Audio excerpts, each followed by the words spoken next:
성령님은 한자로 거룩할 성자의 영령자잖아요.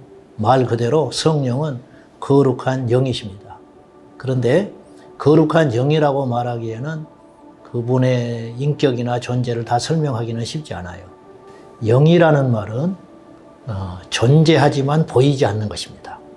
그래서 가장 쉬운 예로 귀신을 영이라 할 수 있어요.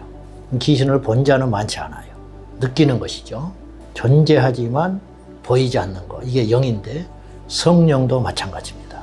성령은 존재하시는 분인데 사람들이 보이질 않으니까 그분을 부정하고 살아요. 원어에는 파라클레토스라고 써 있어요. 파라클레토스라는 말은 곁에서 도와주신다. 성경에 보면은 성령님을 예수님께서 또 다른 보혜사라고 정의를 내리셨어요. 여기서 보혜사라는 말은 쉽게 말하면 오늘날 표현으로 변호사라 그렇게 표현하면 쉬워요.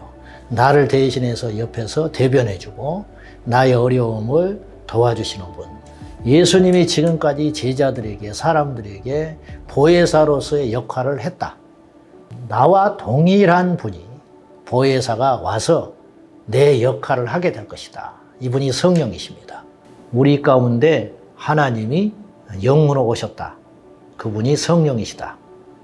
예수님은 이 땅에 육체를 입고 하나님이 오신 사건입니다. 이것을 성육신이라고 하잖아요. 거룩한 육신이 되신 것인데 하나님께서 우리 가운데 영으로 오신 분이 성령이시다. 이제 그렇게 정의를 하면 되겠고, 예수님께서 공생의 기간 동안에 제자들에게 성령에 대해서 이렇게 표현을 하셨습니다. 내가 너희를 떠나는 것이 더 나은데 내가 가고 나면 또 다른 보혜사가 너에게 오실 것이다. 이렇게 예언을 하셨어요. 거기서 또 다른 보혜사가 성령을 의미합니다. 예수님께서 제자들과 함께 있을 때에 당신 스스로 보혜사 역할을 하시면서 너희를 도와주고 함께 했는데 이제 그 역할을 성령께서 오셔서 하게 될 것이다. 이렇게 말씀을 하셨습니다. 그러니까 성령을 하나님께 속한 어떤 영이고 어떤 도구 정도로 생각할 수 있는데 그건 큰 오해고요. 성령님이 곧 하나님이십니다. 예수님이 이 땅에 오셔서 무슨 일 하셨죠? 말씀을 가르쳐 주셨잖아요.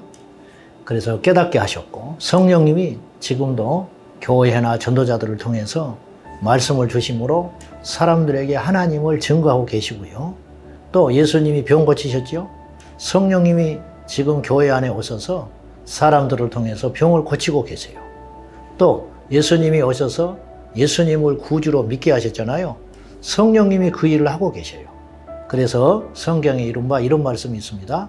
누구든지 성령이 아니시고는 예수를 주로 시인할 수 없느니라.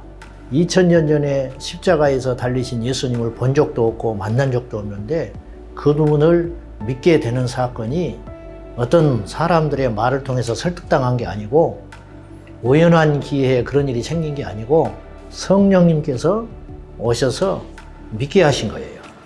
성령의 이름이 또 다른 이름이 하나 있는데 예수님께서 이렇게 말하셨어요. 저는 진리의 영이다. 그렇게 하셨어요. 진리의 영이라는 말은 진리를 가르치시는 영이시라는 뜻인데 성령이 우리 안에 오셨기 때문에 성경 말씀이 믿어지게 되는 거예요. 아무리 많은 공부를 한 학자라도 성령이 역할을 하지 않으시면 성경은 글에 불과한 거예요. 이 쓰여진 글이 믿어지게 되는 것이 성령이 하시는 일이고, 지금 돌아가셨지만은 한동대 김영길 총장님이라는 분이 계셨습니다. 그분이 원래 미국에서 물리학도였습니다. 그런데 결혼을 하기 위해서 어쩔 수 없이 이 교회를 다니는 척 해야 했어요.